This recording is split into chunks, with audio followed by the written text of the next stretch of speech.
Prabu Sarau Patuko Kanjeng Prabu Ndorowati Rayi Patuko ngestina ngaturaken parsegan Wonokrami Koko Prabu Yayi kula tampi karya bombong rawuh sing manahipun ing Raka Ndorowati namung kemarin kula ngaturaken pudya pangastawanipun ing Raka Kunju kula tampi ndadosaken suka marwata suta rawuh sing manah anak Prabu Ndorowati katuran karaharjan nggih Paman Prabu salya ing Mandaraka kemarin yang putra ing Dwaraka ngaturaken sembah pangabekti kula kunjuk Paman nggih kula tampi nggih dawa sami-sami Putu Prabu padha kanthi harja sarawuh munggir Putu Prabu Kresna Eyang kemarin ingkang wayah ngaturaken sembah pangabekti kula kunjuk Kanjeng Eyang iya Mbak Tompo pangestunipun Eyang Tampanono kula pun dinggo jimat paribeh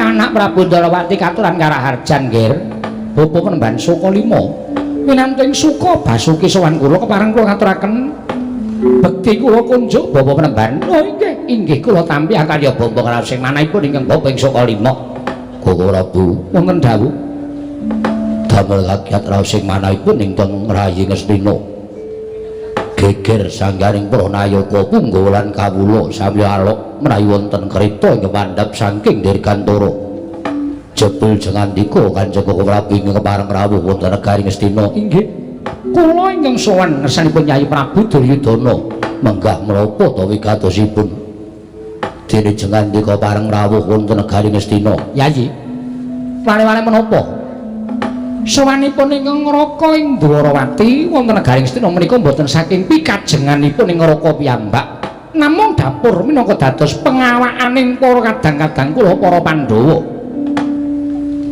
minangka duta pengawakaning para Pandhawa diutus dening kadang kula Yayi Punta lan sakadang-kadyanipun supados ingkang Raka ing Dwarawati sowan wonten negari Ngastina wigatosipun mboten saged kejawi namung nanjehaken perkawis negari Ngastina lan ngendra prasta sakjajanipun lan mugi andadosna ing kawuningan bila sawanipun ingkang Raka ing Dwarawati menika mboten kok badan sepata nanging mugi wonten rawuhipun Jawata sekawan inggih menika Iwang Pikulun Naroda Iwang Pikulun Kanwa Iwang Pikulun Janaka lan Rama Parasu ingkang bakal dados paseksen lumados sing lampahan wonten negari Ngastina menika anggen paduka paring pangandikan badhe ngiklasaken negari Ngastina tuwin badhe anggondeli negari Ngastina kula ngendra prasta menika Yayi kula ing saking menika sur sanget panyuwunipun Raka ing Dwarawati dinten sakmangke kepareng paduka Yai Prabu paring dawuh supados sineksen dening para Jawata kodrating jagat menika mangke lumampahipun kados pundi menapa inggih Bratayuda badhe kelampah menapa Yai Prabu Duryudana menika ngiklasaken negari Ngastina lan ngendra prasta sakwetahipun wangsul dhateng pawaosipun para Pandhawa Yayi kunjang ganjing langit kelap-kelap aton Lurikin sanging risang mawe gandrung inggih kula boten badhe selak sampun rambah kaping 3 lebet paduka Kanjeng Prabu minangka dados utusaning para Pandhawa namun nuwun sewu kula boten tuwin dereng saged munjo atur dinten samangke gandeng Koko Prabu menika kalebet tamu agung wonten negari Ngastina mila kelilanana sakmangke kula nyugata pasugatan hunjukan tuwin daharan ingkang sampun dipun samektakaken dening Paman Harya lan kadang-kadyan kadang paduka para Sata Kurawa sasampunipun mangke ketingal seger nggih ngunjuk sarta tuwuk nggih adhahar satemah kula saged ngulir budi ngasah kadewasan badhe munjo atur ngersa paduka Kanjeng Prabu Ndorowati Yayi kula nyuwun pangapunten sawetawis kawandasa dalu kawandasa dinten menika kula mboten nedha woing dami kasranipun kula nedha nglampahi poso kula mboten angunjuk toya ingkang seger miwah kula mboten adhahar dedaharan ingkang mirasa krana sawanipun ing Raka ing Ndorowati menika minangka dados panangaraning lelampahan jagat ing badhe dumados menika Yayi kula Prabu mboten kepengin sanget tirta kamboja ingkang sakalangkung seger dedaharan woh-wohan ingkang kanyatanipun sakmangke sampun kula sugataken Supados sak mangke paduka Joko Prabu ketingal seger tindak tebih saking negaring Ndorowati dumugi negaring Ngastina. Nggih anak Prabu. Menapa ingin dipun aturaken sinuwun Prabu Ngastina menika mboten nok kandhek wonten ing pangucap nanging kababar dados pakarti. Akhiripun badhe anyugata dhateng jengandika anak Prabu Ndorowati menika lahir batin sampun ngantos gadahi panyokra bawa ingkang boten-boten. Monggo to kula aturi nglahapi menapa ing sampun badhe dipun aturaken dening putra-putra utawi kadang-kadang Paduka Sata Kurawa. Kartamarma Dursasana kadang mutu dawuhana nyawisake pasugatan marang Datulaya supaya didhahar nata ing Ngastina Prabu Duryudana padinata ing Ndorowati nggih paman ngestaken dawuh.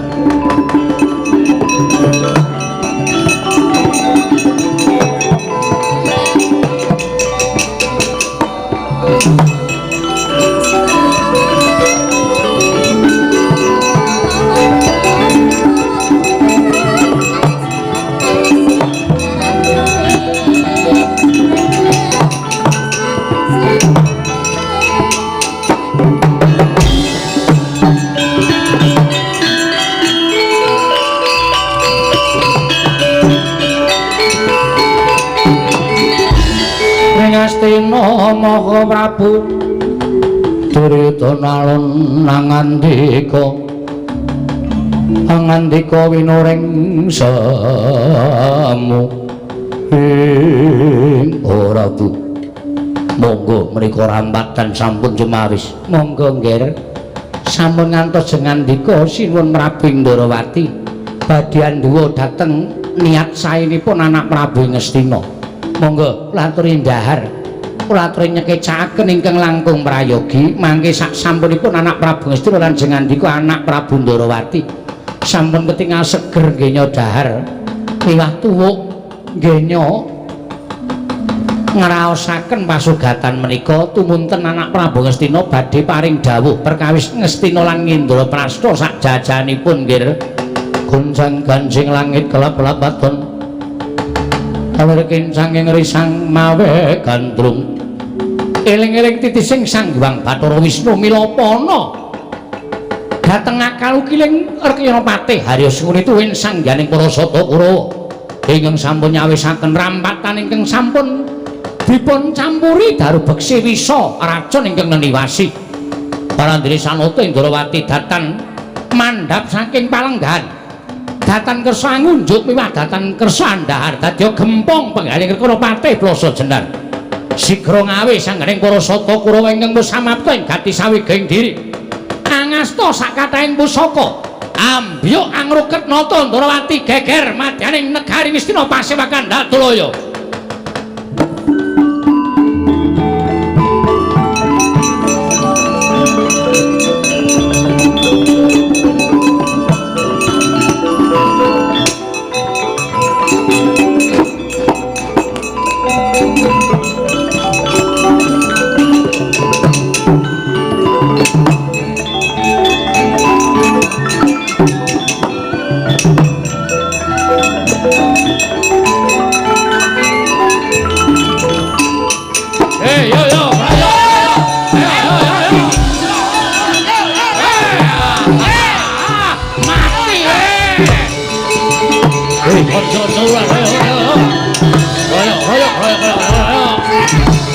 Aja nganti ucul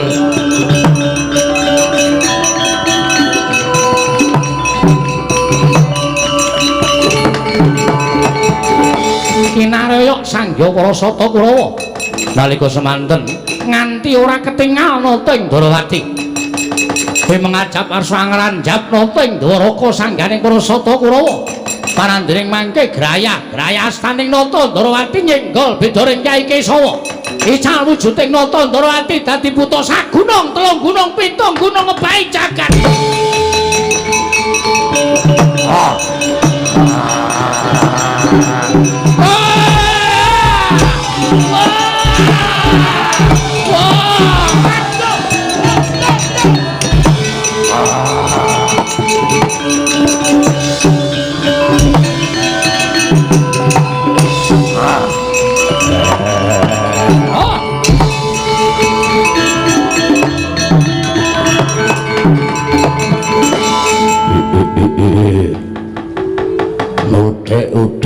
canduru bebeda singa bareng apa mbok kira Ratu Ndarawati mung tekan semene kekuatane aja maju siji-siji bareng ngomoro ayo sirnakno aku legane ati wah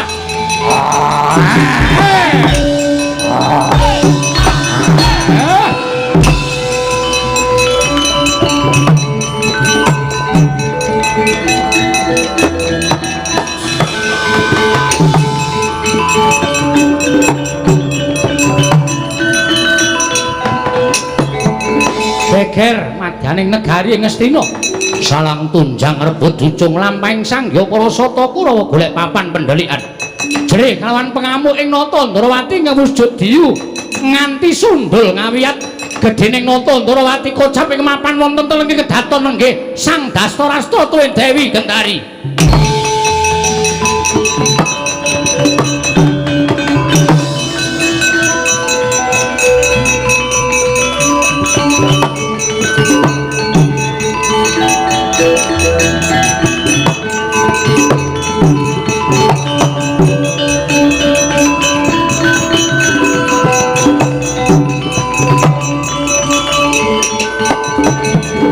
Bumikun sing langit kelap-kelap katon lir kincanging risang mawe kandung sabaran kadulu wukir moyak mayik saking tias paliwur Gendari kula wonten maring adawuh gajeke dina iki anakmu Kurupati nganakake pasatemon karo para sepuh inggih rambah kaping 2 duta pengawaning Pandhawa nanging si Duryudana cukeng adreng kuwi negara Ngastina. Oh, Ndari. Lah kok dadi terus gumono musik ana ing atiku lumadining perang gedhe Bratayuda Jaya binangun. Anake Pandhu lumawan anakku ingkang cacahe 100 Ndari. Monggo bareng tak eling-eling bareng pendak-pendak aku nampa pelaporaning Si Senjaya yen to Kurawa gejegan karo Pandhawa ora nate menang. Lah kok jebul rasaku kok aku kok duwe rasa kuwatir. Patobat kuwatir kados pundi Kakang Adipati? Kuwatir ing atiku nek mengko Kurawa ning Bratayuda kuwi entek ludes keles tanpa sisa. Anakku sing gemrayah cacahe 100 mati kabeh neng peperangan sesuk piye dari terusan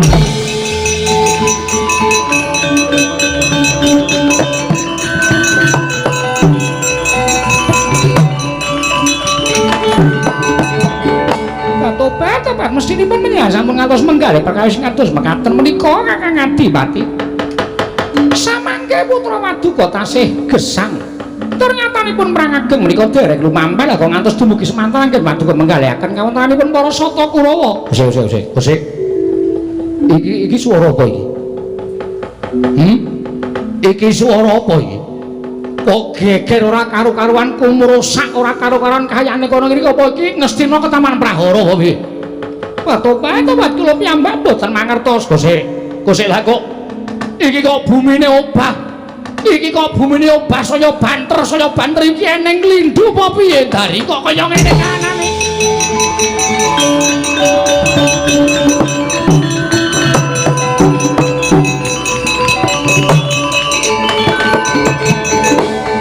Bumi gunjing langit kelap-kelapaton berkin sanging risang mawe gandum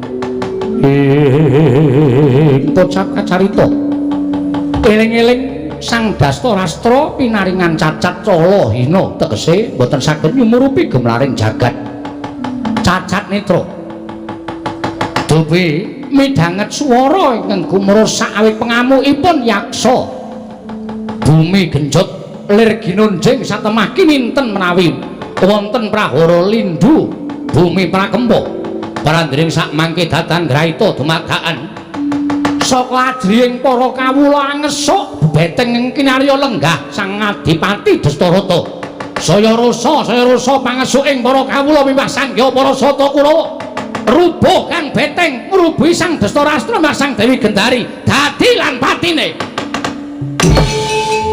rampung.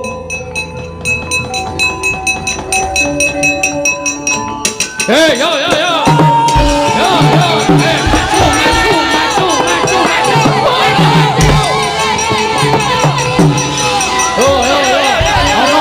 Ana buta.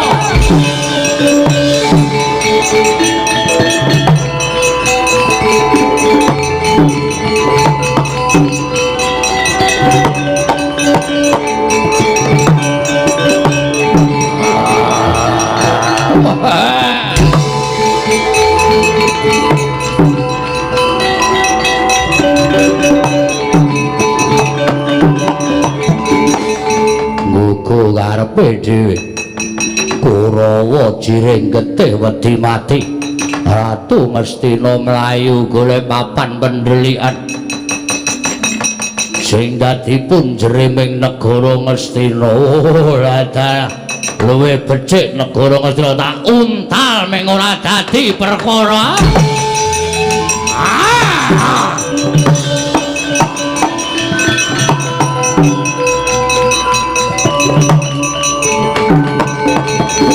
Arsa den untal negari Ngastina dening Sang Yaksa kedadosan Sakinata Ndarawati tanggap prisangkanika putra. Aja kaya ngono Kresna.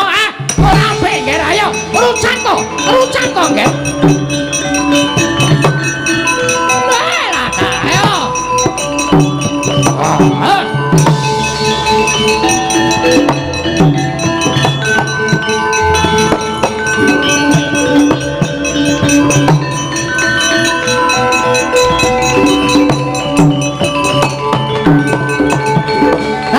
Kencang warudoyong pak pong buk bolong ngali codhe sapa sing gawe. Aja kok Ngastina. Lah kok jagat iki tok untal wae kok lho gedhemu ora umum kaya ngono. Ingkang dados tok sumbering perkawis negari Ngastina. Menawi Ngastina kula untal tartemtu boten badhe wonten kedadosan dumados sing perang ageng Bratayuda. Ning kita nerak pacak nerajang perbatak. Kita miradati marang kodrating Mahanasa, miradati marang kodrating para dewa. Bratayuda kuwi jangkaning dewa, kuwi jangkaning jagat. Lah nek kita ora gelem nglakoni perang gedhe Bratayuda tegese Kresna melu numangkarake angkara murka ana ing jagat iki. Ayo Racat, ayo Racut. Ayo Kakek. Maliya kaya wingi ora gedene semono kuwi. Lah dadi tontonaning para kawula. Baliya kaya nata Ndarawati njoing muni Kresna.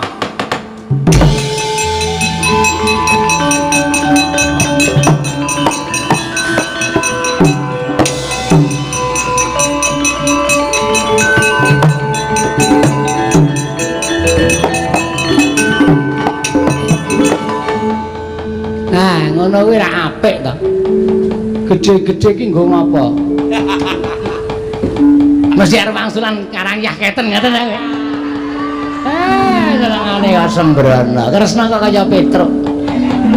Ora kena ya, Ger. Nggih, pukul. Malah lumadine lelakon negara Ngastina iki mau dadi katondo yen to Duryudana mau sejatine cukeng nggone ngukuhi negara Ngastina lan Ngendraprasta. Inggih.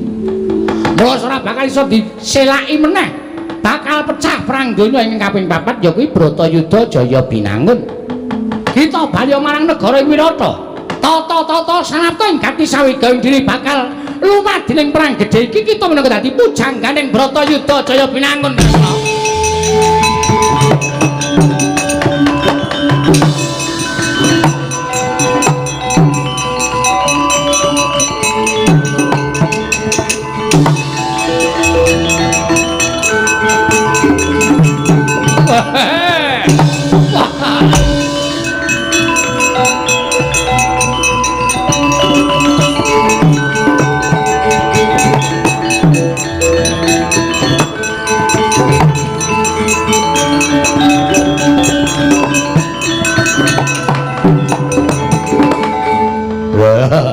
Enten apa? Kurawa bubar mawut mboten iso dikukup. Ora saperlu tak critake sing dadene negara Ngastina. Aduh. Aku iso slamet iki wis seneng kok Le Burisrawa. Nggih, lha pripun? Ya mung arep ngabari karo kowe. ngabari napa? Mungsuhmu bebuyutan. Lho, sinten? Sawangen kae sing jaga ana ing kereta Jaladara. Gedangkrang sila tumpang. Satria Garba Ruji Setyaki anggepe dheweke iki ning bumine leluhure apa piye? Ora gelem medun ora nganggo tata krama. Kowe butuh ketemu Sencaki apa ora? Galo wonge ning alun-alun negara Ngastina. Wah, bungke. Bungke. Ngantuk ya. Wah, temu karo aku iki. Tontan wining samudra nglangut.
Pandan moncar tenon ler gagonang surem sorotetan padang gasoran pacaring purnameng gegono dasari mongso katiga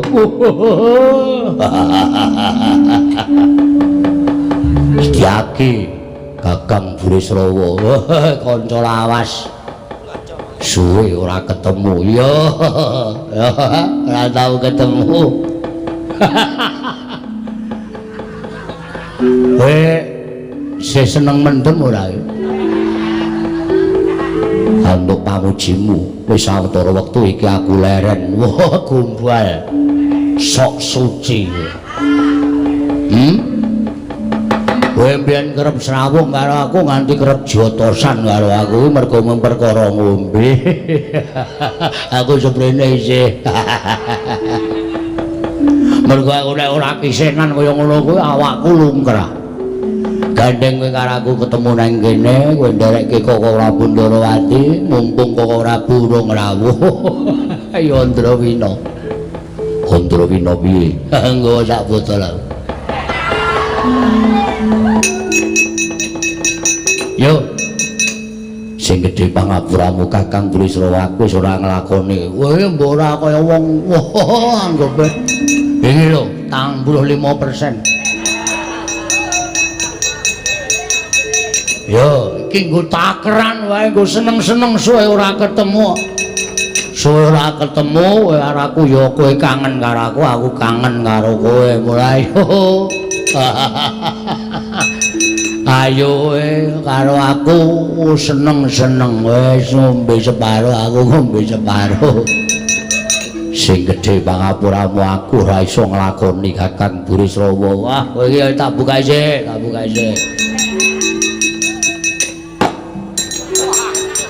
oh untukku isih kuat to ya engko aku nek wis ngombe kowe gak ngombe aku seneng-seneng wae Setyaki ora kok perkara piye-piye iki enak tenan iki leh kutuku ning negara seberang ayo wah seger tenan ya endi kowe aku ora Kakang Burisrawa ngaturake panuwun ora sok suci yo aku wis ora Kakang Burisrawa wah kowe iki ora ngreng lho ya sithik-sithik nggo guyupi wong nek srawunge ora iso manjing ajur-ajur ora ndek kanca lho kakek sithik ora ya anjari Ya, kari seprapat iki. Seprapat iki ming awake panas tok. Aku ora wae. Iki wani perang sanggo wani wae apa tak takon. Banci kowe. Kowe iki wedok kowe. Ora wani ngombe. Gunane apa kowe? Ngetokke diadamu kaya ngono. Ngetokke kekuatanmu jam ngombe karo kakane ora gelem. Nek ngono Ratu Ndarawati ngingoni Senopati. Senopati sing jiring getih wedi mati. Kakang Burisrawa, suaraku aja kaya ngono. Ayo ben. Owe temen kowe. Sakarepane ora wis arep jire. Kowe wong lanang pepinjungan, kowe wong lanang pupur mero-mero raimu.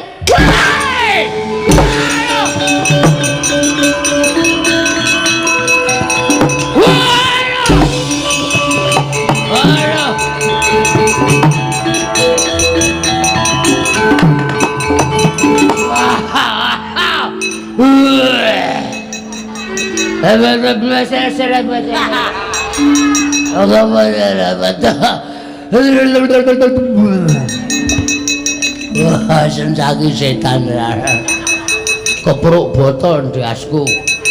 Wah, bibiti perkara kowe. Koyo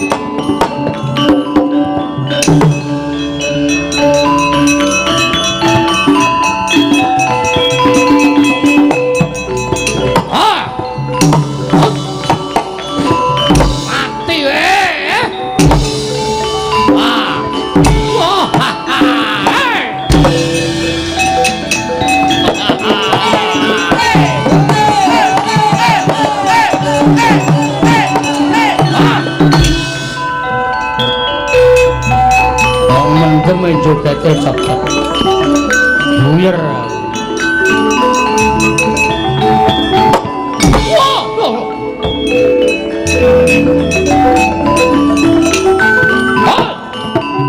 mati aku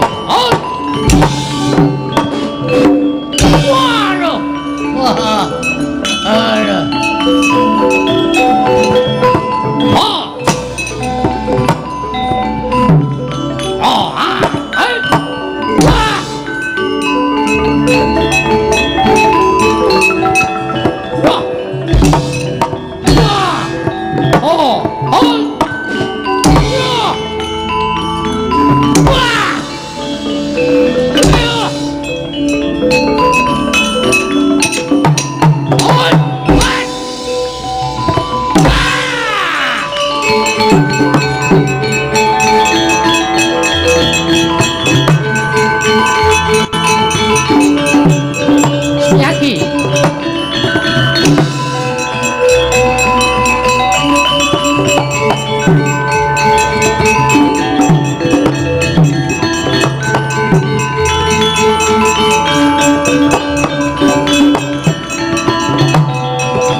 ngadhawu Para Prabu lerena durung wancine dipun gelak mangsane digege wancine yen ngono Siadi bakal nyelaki sarta nerjang pewarning Jawata bareng Paduka Dimas isih ana pakeran kudu ndak rampungake menapa Para Prabu jroning masewaken ora katon sowaning kadangku Yayi Ngawangga kewarung Paduka ayo ditiliki ana ing kedaton ning Ngawangga kaya ngapa kahananing Yayi Prabu Karna Basusena nanging kula nyuwun Paduka Kanjeng Prabu dados paseksen paseksen sing kepiye benjang menawi tumapahing perang ageng Bratayuda tanding kula sampun ngantos kliya tandingmu sapa tanding kula kedah Kakang Burisrawa ya pun Kakang nekseni Dimas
sumobang wangarono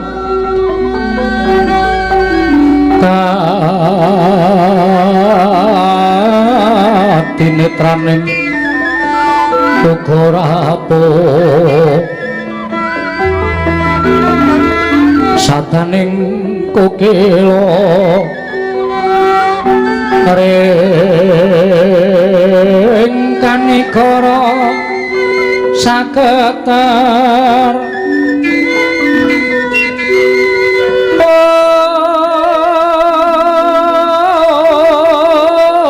kene donga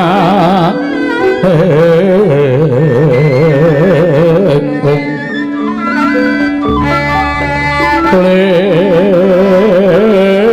ler wowo sing kene panca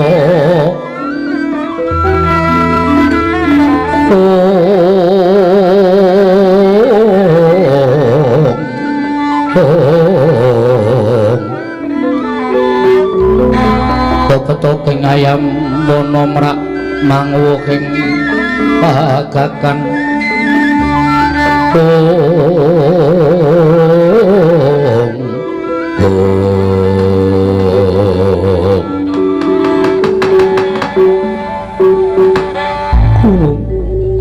Atmajaku Karna Basusena inggih wonten maring dawuh Ibu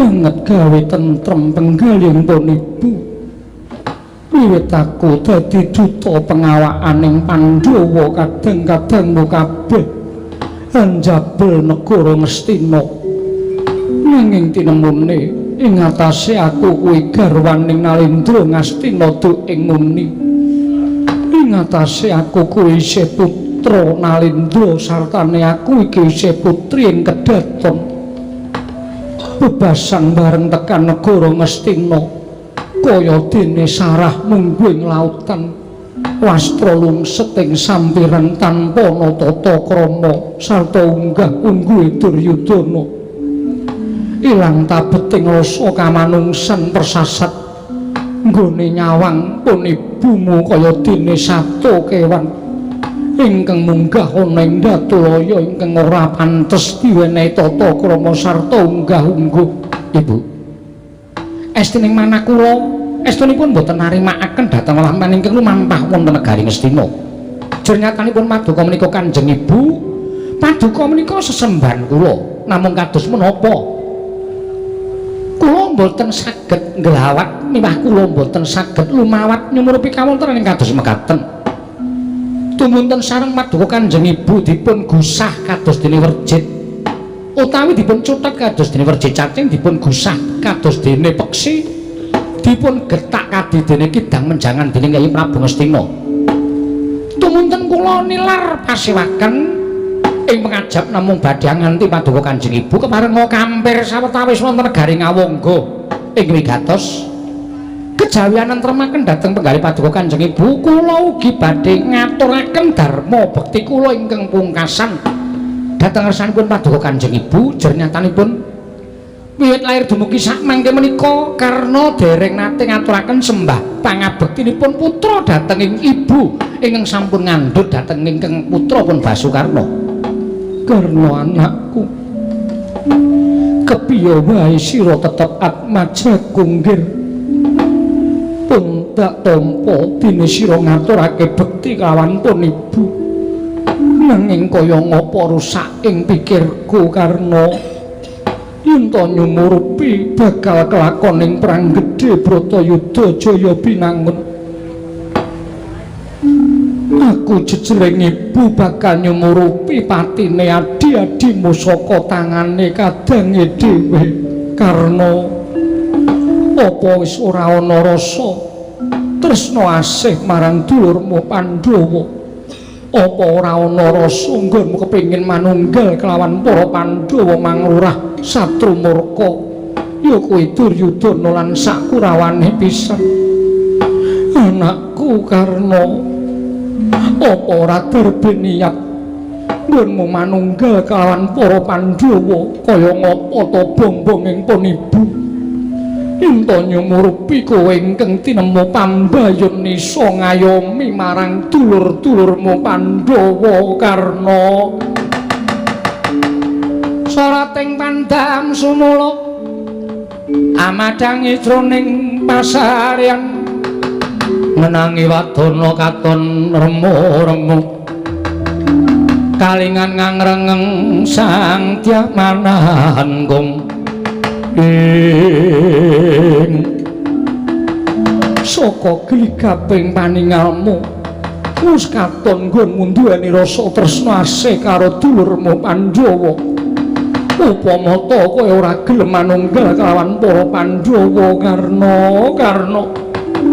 apa kudu pun ibu nyembah kelawan dlamaaning anakku dhewe Basukarna supaya ibumu iku iso njalukake uripe Janaka lan Werkudara nggone bakal dadi senopati Basukarna.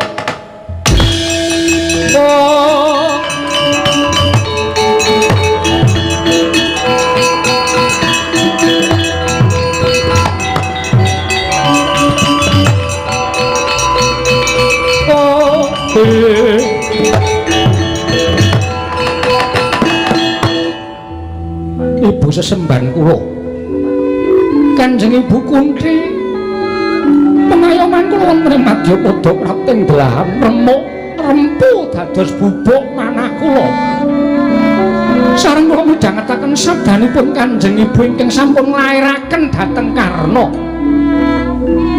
Dosa menapa ing badhe kula sandhang dosa menapa ing badhe kula sandhang menawi kula wantun keparengandha dhateng pangandika paduka Kanjeng Ibu Dewi Kunthi Talibrata tuhu wanita mustikaning bawana ana rasa dadak matur teng kaya mengkono pun ibu mung kepengin ngerti ya sing pangandikaning Nalindra ing Awangga nggone ndak suwun manunggal kelawan para Pandhawa. Mestenipun upami kula menika dipun glejah lair lan batos kula tartemtu badhe wonten atur inggih Ibu kula ngestakaken dawuh namung wonten petangan ingkang rinaos ganjil jernyatanipun kula menika satriya. Kula menika satriya. Satriya menika kedah njunjung inggil prasetyaning satriya, kedah jiwaning satriya menika kedah dipun antepi Kanjeng Ibu.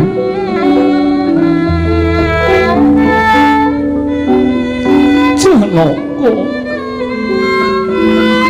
Werkudara anakku wong bagus ora ngira babar pisan ento kemenanganmu nganti tak jaluk-jalukke karo dulurmu lanang ning wangkot atine puguh kaya gunung waja.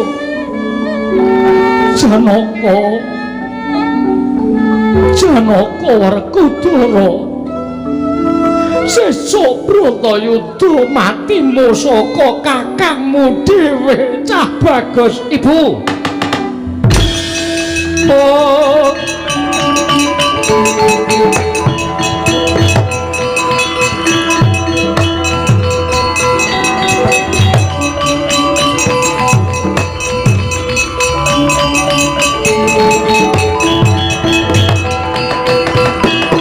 mboten mekaten pikajenganipun manah kula menika mboten mekaten Ibu, mboten mekaten.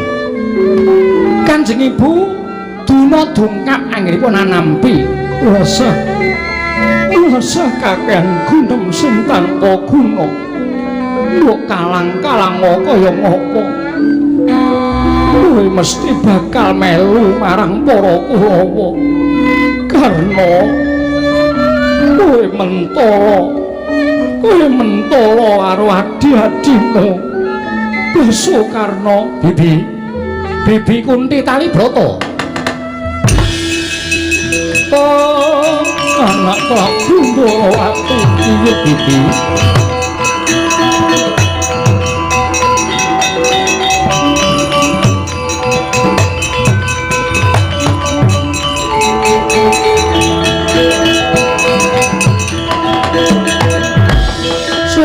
Suram Tiwangkara kingelir manguswa kang layon denya ilang kang memanise wadananira layu kumel kocam rahnya maratani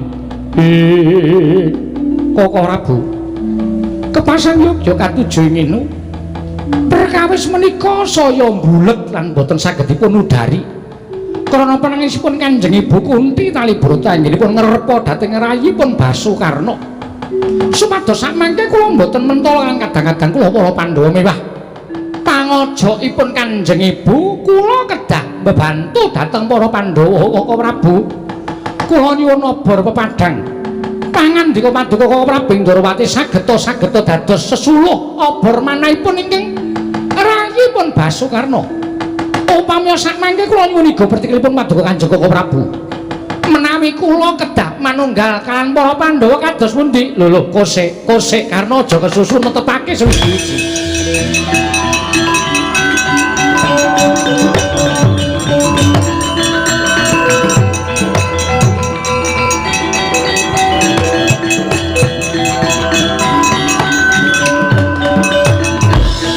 Narpa Kresna Tantulasa Hanyakara ring mring Sang Resi Jahnawi Suta Karna irung dawuh aja gumampang angucap nanging tanpa pitung mengko mundhak ora prayoga kedadeane inggih kula nyuwun dawuh kok Prabu ya dikapak-kapakno memper yen to Bibi Kunti paring dawuh kaya mengkono kaya ngapa to rasane suwijining ibu sira yen airake ana ing jagat mongko Bibi Kunti ingkang ngandhut kelawan sira klebu para Pandhawa kuwi guat majaning ibumu ya kuwi Bibi Kunti Talibrata mula wis sak mempere ngatasi jejering wong tuwa ora bakal mentala nyumurupi kelawan campuing perang padha kadang campuing perang padha kadang ya kuwi sira Yayi Ngawangga lumawan kadang-kadang para Pandhawa mila saking menika keparenga sakmangke kula badhe manunggal kuseta aja kesusu ngucap mergo ucaping satriya mono yen to dimidhangatke dening para dewa kuwi mujudake sumpah prasetya ndak ora prayoga kedadeane inggih kula nyuwun dawuh karena wonten paring dawuh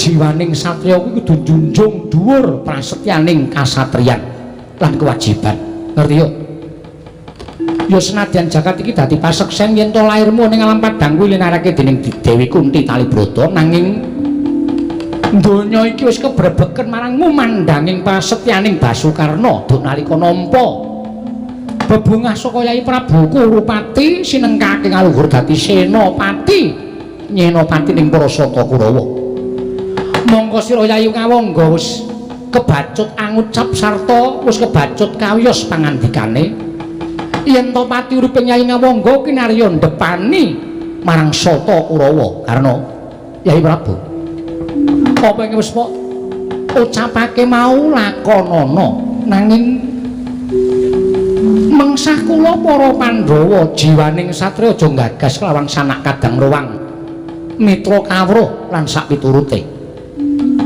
jiwaning satriya kuwi anane mung netepi kewajiban ora weruh sapa to mungsuhe ing kudu disirnakake kuwi jiwa kasatriya lah nek sira Narpati Basukarna kok ewuh kaya yen to nyumurupi marang bakal lumadining mungsumu sesuk ana ing Bratayuda lah teges sira kuwi bebecer marang wataking kasatriyan bebecer marang jiwaning satriya jagat iki ora ana ingkang percaya meneh manang Ratu ing Ngawangga inggih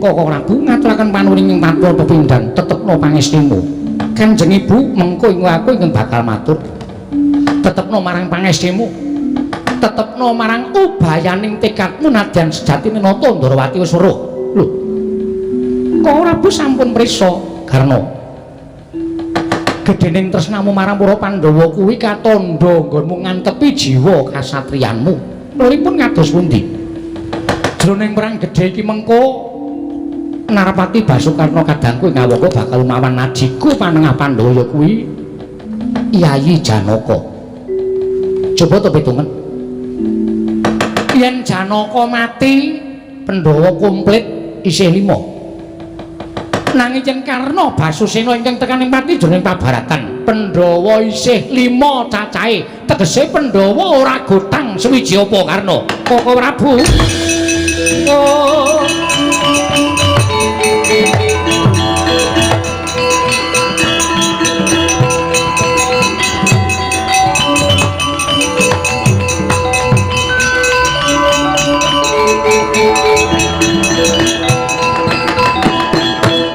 Boten nono babar pisan.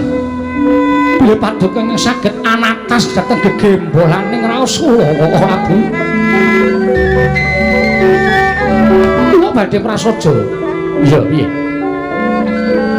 Rinten pantaraning dalu kula mboten kendhat anggenipun kula tansah angojoki dhateng Kyai Prabu Ngastina supados wantun nyabrang Bratayuda.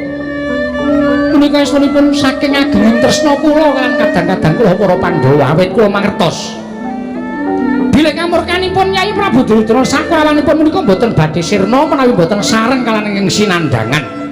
Nyai Prabu Ngastina menika boten badhe wantun nglampahi Bratayuda menawi boten saking pangojokipun ing rayi Ngawangga piwah. Menawi kula boten madheg dados senopati, Nyai Prabu Ngastina menika boten badhe wantun ngladeni Bratayuda lan para Pandhawa. Lho, Koko Prabu. Anggen kula nyorokaken dhateng jiwa raga kula menika sakmangke jagat kedah niteni dhateng prasetyanipun Narpati Basukarna. Anggen kula nderek para saka Kurawa menika mboten kula ndepani watak angkara murka. Nanging dados sarana lumampahing Bratayuda kisah sing angkara murka. Yayi Duryudana sakurawanipun unggulipun kadang kula para Pandhawa, adikku adikku Karna. Oh.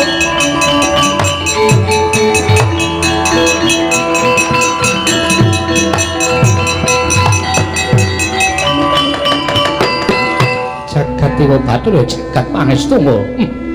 Karna. Ora ngira babar pisan semono lumiting bebudenmu. Ngantipun Kakang ora gaduk nyurasa marang lantiping panggahe kamu Bibi. Ana dawuh apa Kaki Prabu? Mesih kemawon Bibi Kunti sampun midhanget aturipun ingkang putra Narpati Basukarna. Ing nyatanipun mustikaning satriya jagat tanpa tindang dhateng prasetyanipun kasatriyanipun kadang kula pun Basukarna. Bibi, monggo kula dherekaken kondur wonten negari Wirata ingkang putra para Pandhawa kepengin pinanggya kelawan Bibi Kunti Talibrata. Bibi. Oh.